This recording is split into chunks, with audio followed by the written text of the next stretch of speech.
Hey everyone, I'm THPine and welcome to Brawl of Ages. What is Brawl of Ages, you ask? I like to call it a lane-based real-time cards and tactics game in the Strife universe and engine. It's in closed beta right now, however there are tons of free keys available, link is in the description below, and this is what it looks like. So basically this is a game in the Clash Royale genre, and the genre doesn't have a proper name yet, so that's what I'm calling it. But in the Strife universe, using Strife characters, heroes, assets, whatever. It's all about Strife. If you don't know Strife, it's a MOBA, or was a MOBA, well it's still being played, but it's pretty dead, to be fair.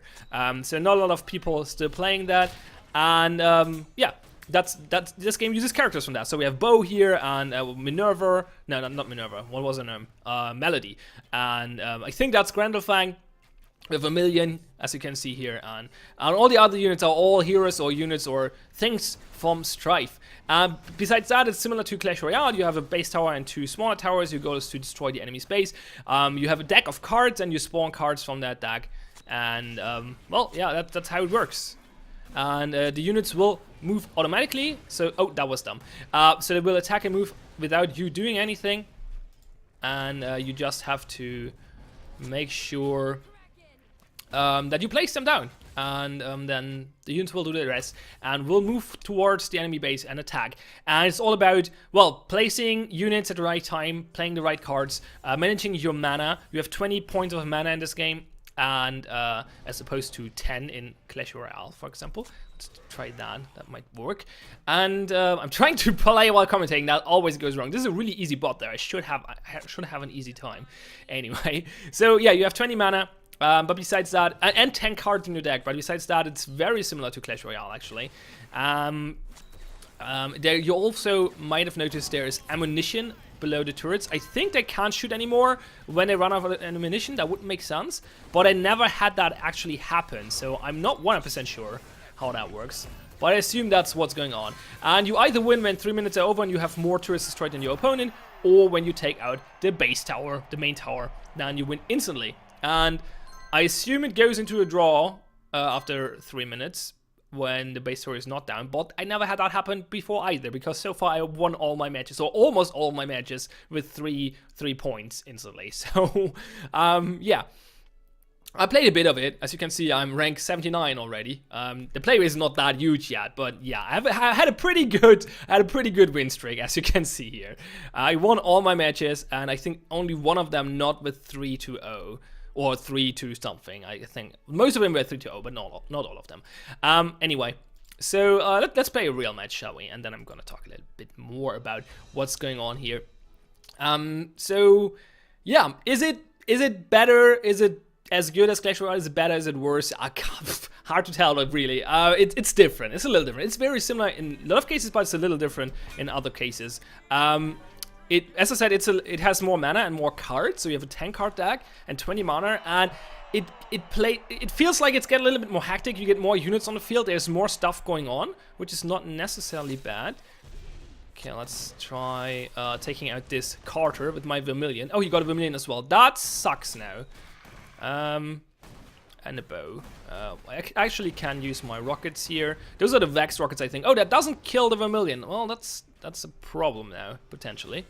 Oh, goddammit. Bo charged me. Some units are very similar to Clash Royale. Bo is very similar to the Knight, for example. Others are very different. So Melody's looks like the Witch at first. She moves forward and spawns units, but she doesn't have AoE damage, which makes her very, very different, in fact. I feel like this will be the first match I actually lose. Because I'm commentating. And this guy actually has a decent amount of trophies as well, so he's not completely new to this. Oh, that was a mistake. I forgot he has a turret over there. And oh, thank you.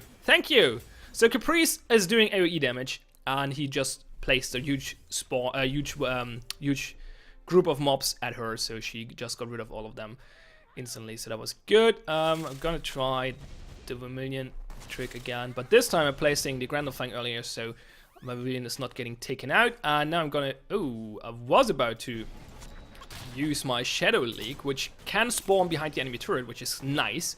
But I had to play something else, because I had to stop this bow. But now it looks pretty good anyway. Let's spawn more units, really. Grandelfang still tanking, and Vermilion is doing a ton of damage. So this is the Shadow Leak. This is actually a very interesting unit, because it will fake its positioning. It's hard for the enemy to predict it reliably. Oh, I didn't win yet. Let's try to change that. Because it actually, yeah, it fakes the position, so it shows, or it looks like it could spawn in three different positions, but it will only show up in one, and it's 3 units, so they go in 3 different positions, but then they will all gather at the same spot eventually. So that's a very interesting card. It's very hard to predict for the opponent, obviously, which actually, I'm not sure if that's a good design decision, because not making it predictable is like, I don't know, is that a good thing? That makes it less interesting for the opponent, because he can, well, he can't, it's still predictable, I guess, because you have 3 spots where it could go. I don't know, it's kind of interesting. I'm not sure if I like it or not, but there's another 3-0 win, so my Clash Royale experience seems to carry over to this game quite a bit. So far it's going pretty well, as you can see. Anyway, let's talk a little bit about the meta progression and stuff like that. Well, first let me state one thing. So is it bad that this game copies Clash Royale quite a bit, similar to Minion Masters does, but Minion Masters is a little bit more different than this one, I think. Not necessarily, for 2 reasons. A, Clash Royale is mobile only, and you can emulate it on a PC, but it's a mobile first game, clearly, and this seems to be more designed for PC. And also, the market is not full yet. There's one other game in the genre on this platform, which I just mentioned, Minion Masters. Besides that, there's no other game I'm aware of anyway. There are some custom maps on StarCraft, obviously, and I think Warcraft as well, but besides that, the genre is pretty empty yet. So it's not necessarily bad to have a few entries into this genre, so I'm not as necessarily opposed to the idea of having this game. And I have to say, so far I quite enjoyed it, but I have some critique on it as well. So, progression in this game. Okay, you just saw me getting a big brawl board spin. That's the way you progress. So every time you play a match, you get seals. Every tower you kill gives you 1 seal. So if you win 3 with 3 towers down, you get 3 seals. If you get 6 seals, you get 1 spin. So potentially 1 spin every 2 matches. But I guess when you play against, like, if you play against equal opponents, you will more likely have like only 1 seal in a match on average, maybe less even. So because if you lose, you might not get any seals, obviously. So I think the progression slows down dramatically when you get to higher ranks, or if the game gets a proper matchmaking, because so far the playbase is very small, which makes it pretty stompy for me, at least right now. So yeah, I think the progression will slow down if you play against equal opponents, because then the number of seals goes down, which means you get less spins. Okay, what do you get for a spin? Well, let's just do a spin, shall we? It makes this funny carnival music, and then it shows what we can win, and those are our card shards. And basically, you have to get a bunch of shards of a card to get the card. So you don't level cards, you unlock cards. And now I got 6 shards for Sand Demon, and I need 100 to get the card. So collect the price, I'm going to show you. Let's go to the vault. So on the top you see the cards I have. You can see Capricier and Carter and Brawl Knight and stuff like that. And then down here are the cards that are still locked, and it has the cards at the front which I have shards of. So I have 16 shards of Arcane Duplicate. If I get 100, I can craft the card and can use it in my deck. As long as I don't have it, I can't have it in my deck, obviously. You can also sell shards, and the brawl is the brawl boards thingy is the only way of getting shards. You can, however, sell shards here, up here, or pieces, not shards. Are they called shards? Where did I got shards from? I think they're just called pieces, and I made the term shards up. But anyway, so you can sell the pieces for Valor, which is the first of 3 currencies. And Valor is used to unlock cards as well. So you can sell pieces of cards you don't want, and buy cards you want with the Valor. So you're not necessarily forced to take the random cards the spin gives you. However, you sell at a loss. So for 16 pieces you get 32 Valor, I think. Yeah, there we go, 32 Valor. And I could do that, but as you can see, cards are pretty expensive when it comes to Valor costs. This one actually costs, like the uncommon cards cost way more. This one is epic, I think. I don't know, are there terms for the rarities? It's purple, which means it's more rare, and it costs 4,000 Valor. So that's a lot of shards. That's pieces. That's 2,000 pieces. And if you take a look, now you can't see the board anymore. But with regular bronze spins, which are the ones you get from just playing, you get like 10 pieces on average, maybe per spin. So that will take a while, especially if you keep in mind you don't get a spin per match. You get a spin per six seals, which might be around 6 matches or something if you're playing against equal opponents. So the progression feels fairly slow so far, I have to say. You get a bunch of cards at the beginning of the game, so you unlock a few instantly, and then for the first few spins you always get a full card instead of just a few pieces. So you get all the cards you can see. How many are those? 4 times 5? Yeah, so you get 20 cards to play around with, which is pretty decent. You can build a decent deck with that already, or various different decks already if you prefer different styles. But obviously there are way more cards, as you can see here.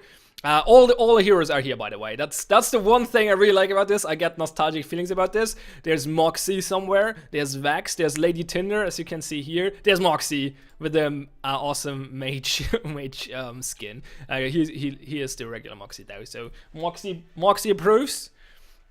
And that's pretty cool. I really like some of the Strife characters, and it's awesome to see them back. But I'm gonna talk a little bit more about that. This is the exact model of Strife. So this is, I mentioned this game is in the Strife engine earlier, and what I meant with this is that this game is just Strife code. They took Strife, all the assets and the game, and rehashed it and changed it around a little bit to make this game. Well, they changed it around quite a bit, but it's still, you see in a lot of places, you see that this game is based on Strife code, on a Strife code base. The assets are the same for a lot of characters. So Tinder, this is just a regular Tinder model as well, which looks pretty awful, to be honest. I like this picture of Tinder a lot, but I hate the 3D model. I always hated it. It looks just weird. Anyway, Moxie is pretty decent. So that's that. Where's Vex? There's Vex. There's Vex. Yeah. An eel in a mech suit. That's just an exoskeleton, to be more fair. To be more precise. That's just amazing. I love this concept. Anyway. Enough with the nostalgia. So this game is definitely based on Strife. So you can see it on the assets, but you can see it on all other things as well. So first of all, let's take a look at the option menu. This looks very similar to the Strife option menu. It has graphical presets, no proper graphic settings. It has resolution options. It has borderless winner mode and full screen, so that's all cool. But you can sync on and off, and you can change the refresh rate. So that's all decent. But having proper graphic settings would be nice. You have 4 different sound layers. That's really cool as well. There's one option missing here. When the game's in when the lobby or the launcher is unselected, the music will faint, and that's I think some people might prefer it that way, but I prefer it the way that the music is continuous playing even if I minimize the launcher or unselect it. And it would be nice to have an option for that if you don't. And then there's this really big indicator that this is based on Strife. Why is there a party voice option? This is a 1v1 game. There is no party. You can't have party voice, I think. There's one mode which might use that. I'm not sure. I'm not convinced by that there, but I'm pretty sure this is just here because it wasn't Strife. You have some interface options, and you have really good key binding options, actually. You have primary and secondary for all keys. Now, that's really cool. There's no smart cast, I just realized, so that's a little unnice. That's a little shitty. But besides that, you can rebind all keys with two keys, actually, so that's pretty decent. And yeah, the option menu overall is pretty nice. There's one more indicator that this game is based on Strife. Let's start a practice match, shall we? I'm gonna show you something that doesn't make sense in this game whatsoever, and it doesn't do anything. So you can either play standard against a bot, which you saw at the beginning of the video, or you can play test. This looks very similar to the test mode in Strife. You can spawn things on your leisure, so that's pretty cool. So you can just spawn another Crone Tower, for example. Bam, there we go, and stuff like that. And you can also increase your XP and your level, and spawn creeps and gain gold. And none of those buttons do anything, and that's because those are not elements of this game. Those are elements of Strife. So that's really, really weird. But yeah, I mean, it's not a big deal. Like, it feels a little cheap, but if you really think about it, or at least I can't find anything wrong with it per se. So yeah, it's based on the Strife engine or the Strife code base. That's not necessarily a bad thing. Like, obviously it makes the development time way shorter, because you don't have to redo all the things you all have already in place. You can reuse assets.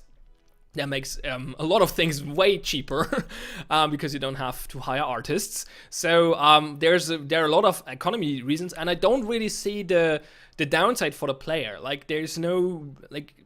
I don't know. I like that it is in the Strife universe. I like the characters. Okay, it would be nice to have a graphical overhaul, obviously, because the models are pretty low quality, to be honest. But it doesn't really hurt the game too much. Like, the game is not based on good graphics, so that's fine. There are a lot of games with terrible graphics that are just good games. So, and that's the only thing I can find about it as a player. Like, the graphics are not as good as they could be. And besides that, it doesn't really matter for me. Obviously, it shines through at some in some spots, and that's a little weird. But besides that, that's okay. That's okay.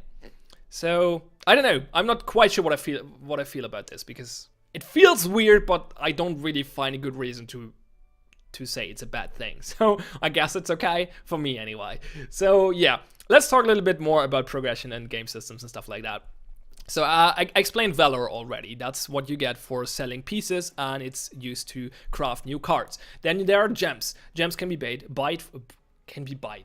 bought for real money, and you can buy everything with it, basically. You can buy spins. Well, it actually says here, it buys spins, cosmetics, and conquest tickets. I'm actually not sure where the skins are, or cosmetics. I never found them. I just realized. Can you, oops, this card preview. I mean, you can get those fanfares, which are basically special emotes. They're consumable though, so that's weird. I'm not sure. It says cosmetics, but I'm not sure there are any in the game yet. I think there aren't, but maybe I just missed them. Anyway, you can buy skins, spins, not skins. You can spins, and there are not only bronze spins, there are also silver spins, gold spins, and diamond spins, which give you more rewards, obviously. So we could buy a spin for gems, and well, you can't actually buy bronze spins apparently, but you can buy the other ones for a few gems, and get some progression this way.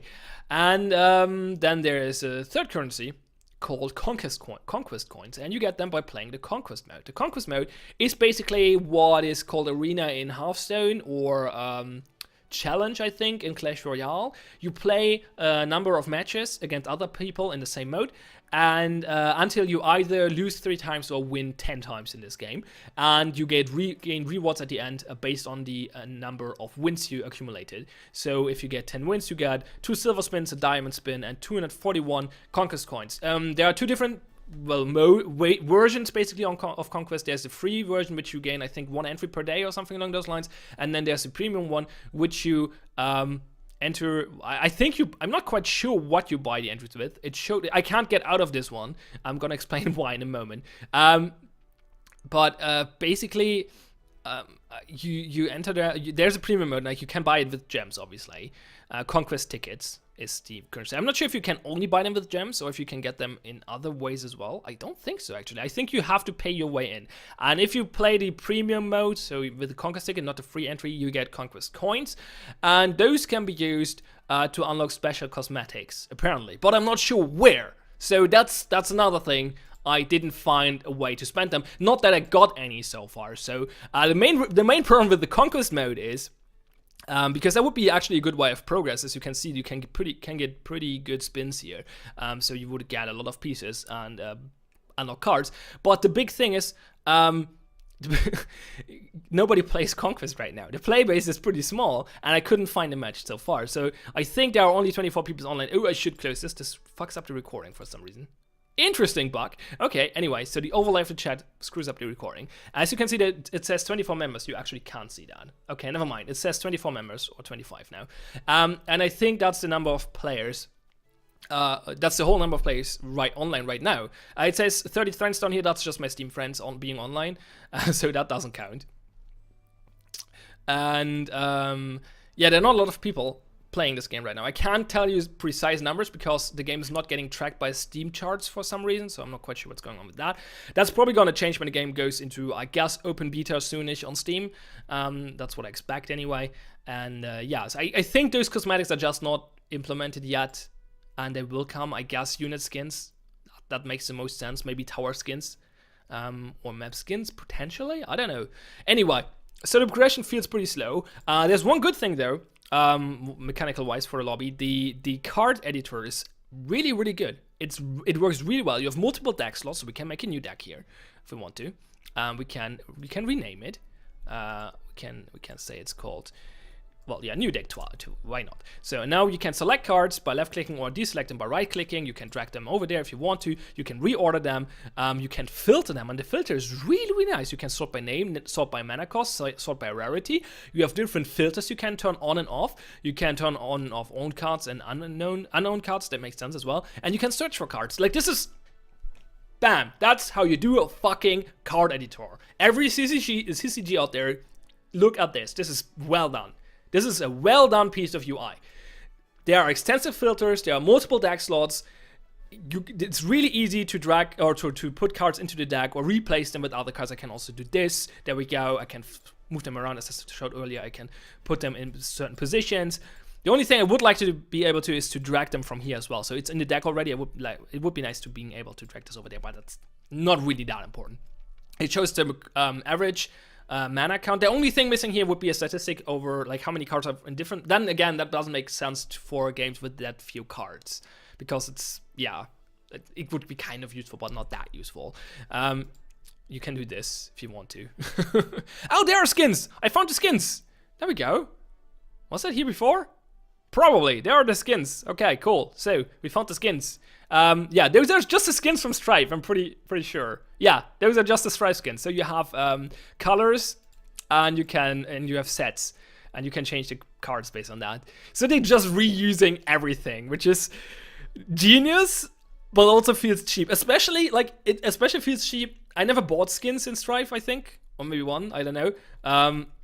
So if you paid for skins in Strife and then you play this game and you have to pay for the same skins again, that just sucks. And there are apparently no Moxie skins, so it's not all. Oh, I don't have the card. That makes sense. That makes sense. There we go. Yeah, those are just the Strife skins. That's just weird. It's I don't know. It makes sense from an economic point of view, and it doesn't really hurt the player. But it just feels so cheap. And I think like the one big sting point is here: if you played Strife and you paid for skins and you start playing this game and you don't get, and you have to pay for the same skins again, that is a little weird. So I think that's the biggest downside of this whole thingy. But some cards don't have skins. I assume cards that weren't heroes in Strife, because there are no skins for them available, so they would have to create them first, and they didn't yet. So we just get the ones with skins in Strife. So that's so weird. Anyway, there are a bunch of different cards, by the way. Some of them are pretty interesting. So there's this magical door, for example. I think that's the one I'm talking about. Yeah. So this is a spawner card. And if you right-click, it spawns, it's a building and it will spawn units. And when you right-click the building, it will switch the mode. So there are two modes. One mode has a lifetime of 50 seconds and spawns one brawler guard every 5 seconds. And then the other mode will spawn brawlers, not brawler guards, which are a little weaker, I think, but every second. But only for 8 seconds max. So you can switch it between those two modes back and forth. And that's an interesting idea. I really like the idea of that. I didn't play with it yet, but the idea of the card is pretty interesting, definitely. Some others are more regular, obviously, like Vermilion. He has a chance, like there are a bunch of on-hit effects, like with a percentage base, like 20% chance to stun for some reason. That's a little weird because that feels very random. And obviously it's a card game, so there is some random involved. But since it works similar to Clash Royale, that you don't actually draw, like the start rotation is random, but afterwards the cards will be in the order you discard them. So you use a card, it goes on the bottom of the pile, and you draw it like in the order of the pile, so they're not getting shuffled during the match. So yeah, it's not shuffled randomly. They're only getting shuffled by the way you use, or the order you use them in. So it's not like Clash Royale is not that random, besides the starting rotation, which has a big impact. But this game introduces a few more random elements, like on hit effects, and especially because those on hit effects are a little, I don't know, I don't like them that much. Like it's not obvious that it happens, like there's no good visual indicator for it, and stuff like that. I think there might be one, I don't know, but if there is one, I didn't notice it, which is what I say, which I try to convey with saying there's no obvious indicator. So yeah, I don't know. Oh, there's Gokong. Cool. Oh, he doesn't. Yeah, he doesn't have skin because I didn't unlock him. We figured that one out already. Anyway, really amazing card editor. This works really fucking well. I love it. And it's really cool. You can switch between the decks. And well done. Well done.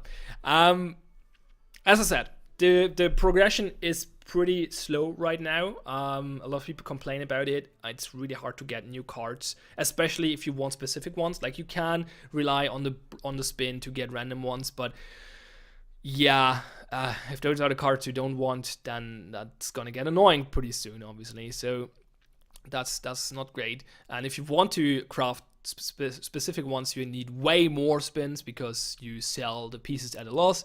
So yeah, I think they have to tune that a little bit. On the other hand, they want to make money and force you, or not force you, but incentivize buying gems and buying spins with those gems. So I understand it, but it's a little annoying. Anyway, the progression system is 10,000 times better than Clash Royale ones, because Clash Royale has the worst business model ever. It's fucking terrible. You level up cards, and cards get stronger by leveling up, and you have to, like, basically you get random cards, and you need like hundreds of the same card to level up the card. It's fucking terrible. You can spend literally 5-digit numbers in money, like $10,000s on the game without maxing your account. Like, that's what? That's just the worst business model ever. So this is 10,000 times better than Clash Royale's business model. And there's one big thing I mentioned this not just to spite on Clash Royale, because I like Clash Royale. The game is really good. I played regularly, played daily. But the big thing about Clash Royale's business model is that it actually impacts the gameplay quite a bit, because the matchmaking is not looking at the level of your cards. The matchmaking is looking at your rank. And the rank is, in theory, working very well because it's a 1v1 game, so elo systems work brilliantly in those. So matchmaking is pretty fair, but instead of, like, if you're a pretty good player, you end up playing on ranks that are where you don't have the cards for, or the cards levels for. So instead of, like, let's say you have 4,000 trophies, but you have pretty low level cards, but because you just played good, so you got to 4,000 trophies by just playing good with not that high level cards, then you will not play against other good players at 4K trophies with cards with similar level to you. You will, sometimes you do, but for the most part, in most cases, you play against people with higher level cards than you that don't play as good as you, which is not as interesting. And the same way goes the other way around, obviously, the same thing. So that's just not as fun. It's more fun to play against people with the same skill and the same card level, because it's not that frustrating. It's super frustrating if you lose a game because the other one has higher level cards. And in some cases, it's not as noticeable because cards are just a bit stronger. It's not that bad. But in some cases, there are edge cases, for example, like Zap kills goblins, which are one level lower, but not goblins at the same level, stuff like that. And that can be really, really, really frustrating. So that's one big thing I hate in Clash Royale, and this game doesn't do that. So that's really good. Minimasters doesn't do that either, by the way. So I really like that, and I really prefer this kind of business model, and I'm okay with accepting a slow progression system for that. Still, I think this has to be tuned. Maybe it gets better when people are actually playing Conquest, because it seems like Conquest is paying off pretty decently. Like, if you get 10 wins, you get 2 silver spins and a diamond spin. That's pretty good. That's not what you get for winning 10 times in the league. Like, not even close. Winning 10 times is at max giving you, at max, 30 seals. So that's 5 bronze spins. So that's not even close. Yeah, so I think Conquest gives better rewards, and therefore this might improve the situation a little bit. But right now, it's a little annoying, to say the least. But the game is fun. The game is fun for me to play. I enjoyed it quite a bit. It's pretty messy from time to time. Like, there's a lot of stuff going on at the same time. It's a little bit more chaotic and hectic than Clash Royale. Clash Royale is pretty methodical. This one is more crazy, and I like that. It's just more frantic. It's cool. Like, Clash Royale is a lot about waiting for the right time, and in this game you have a little bit of waiting, but for the most part you just play cards all the time. So that's pretty cool, and I enjoy that. So yeah, I think that's most topics covered. There's also, yeah, there you can watch. There's okay, let's talk about a few more features because it's important to highlight that those are there. The game is pretty fleshed out, I have to say. There's a good match history. You can rewatch the matches you just played if you want to. Then there's an Arena TV thing which shows different matches from other people and it shows the ranks, so you can pick up a match of good players. For example, those two guys have both. Oh, those maybe. Hey, this guy has 1,000 trophies. Let's just watch this. Why not? While I talk a little bit more about it. So that's even a Strife logo. Oh, could not start. Well, that's unfortunate. Why not? Maybe it's from maybe the game just got an update or something. Come on. Let me watch a match. That worked before. So I did watch a match from the Arena TV before. So maybe that's just a recent bug. Anyway, there's also you have different icons and you unlock them. But you can unlock them with Valor. Those ones, or you can get them for certain things. You can unlock this one with Conquest coins. You only get that if you're working for S2. And BNA, I'm not sure. I think that's the developer actually, and S2 is more like publishing the game. Yeah, it actually says this as well, only for the publisher S2 games. So the game's not actually done by S2. They just said, okay, here are our assets. Here's the code base for Strife. We'll give you some money. Make a game, please. Thank you. And then you can get those frames for gems if you want to. So that's a bunch of cosmetics as well, I guess. And then there's the letter. Friends Global Legion coming soon. I guess that's a clan feature. And I'm there. 77. So yeah, I don't know. It's pretty decent. It's pretty well done. It's pretty well done, I have to say, and it's fun. I said that already, but it's worth saying again. That's not what I wanted. That's where I wanted to go. There's not much more to say. There are tons of free keys available. A link is in the description below. You only have to register an account. You will get, like, there are over 9,000 keys left. Just realized that's the over 9,000 meme. But there are literally over 9,000 keys left. So at the time of recording, obviously. So that might change. So I think they are trying to increase the player base right now, but they don't succeed. This game might very well get in a similar situation to Strife. I hope not, because it's fun to play, and I would like to play it from time to time, definitely. So yeah, that would be a shame. Oh, I didn't show you one more. Well, I want to show you one more thing. There's one really cool thing. You can play the game in the way I showed you earlier, but you can also say, I prefer the Clash Royale style. There's a button down here, you can't see it because it's behind the webcam. And switch to vertical mode. Just like that. And obviously that's really easy to implement. You just have 2 camera positions and that's it. But it's cool that it's there. Like, how cool is that? That's really cool. Okay, some people might enjoy this for stream layouts, for example, maybe. Some not, obviously. Like, it depends. If you're used to Clash Royale style, then some people might enjoy it. Like, it's always good to have options, and if only a few people like this, like, it's really easy to implement. I guess that's why they did it. It's really easy to implement. It didn't cost them a lot of resources, and some people might prefer it that way. So that's cool. So yeah. Let's wrap it up here, shall we? So, as I said, beta keys are in the description below. It's called Brawl of Ages. It's probably gonna go into open beta on Steam sometime soonish. The store page says spring. And I quite enjoy it. It feels weird because it's in Strife engine, but it also feels great because I see all the Strife characters. So, that's fun. Yeah, I'm TH Point. Thanks all for watching. Have fun and see you next time.